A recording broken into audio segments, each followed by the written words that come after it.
मैं यहाँ पर अपनी बहन सरिता तुला जी को भी धन्यवाद करता हूँ, और यहाँ पर हरमी मास्टर, यहाँ पर हमारे गुसाई जी, और तो मैं काफ़ी लोगों का नाम से अवगत नहीं हूँ, माफ़ी चाहता हूँ।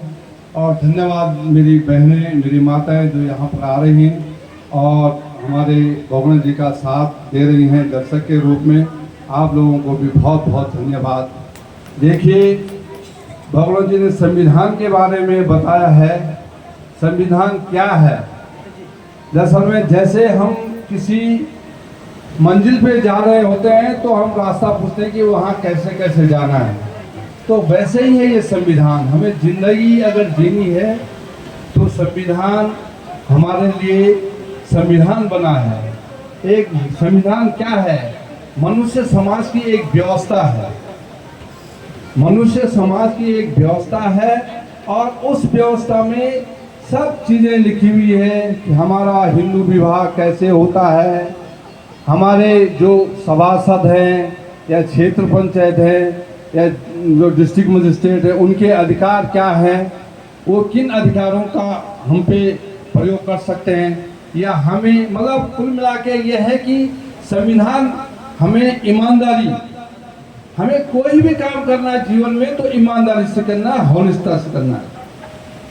और यही मतलब रहा है, रास्ते में चलते चलते जिंदगी भाई 60 साल 80 साल 100 साल जिंदगी जीनी है, तो हमें किसी से क्या क्या कहाँ पर कैसे कहना है, कैसे रहना है, अपनी मर्यादा से रहना है, अपने छोटे को रिस्पेक्ट देना है, बड़े को देना है, सास ससुर भाई बहन यारी दोस्ती, कहाँ पर हम किस शब्दों का इस्तेमाल कर सकते हैं, किसी को गलत नहीं कह सकते हैं, किसी की जमीन नहीं दबा सकते हैं, किसी का पैसा नहीं मार सकते हैं।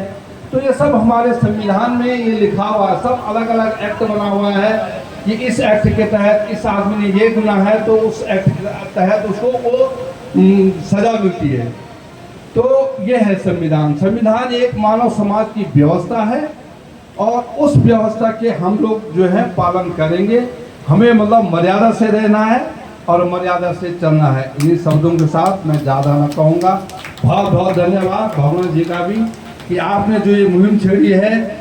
क्या करें, आजकल हमारे छोटे बच्चे, वैसे हम लोगों की तो उम्र आधा तो हो ही गई, आधा बाकी होगी, लेकिन छोटे छोटे बच्चे जो पढ़ रहे हैं उनको इसकी ज़्यादा ज़रूरत है, वो ज़्यादा सीखें। लेकिन आजकल है ही नहीं। अब आजकल जो है खैर लोग बच्चों की परीक्षाएं भी चल रही हैं, लेकिन जो लोग बेचारे अभी 30-35 साल के आए सीखें, तो सीखने से बहुत कुछ मिलता है।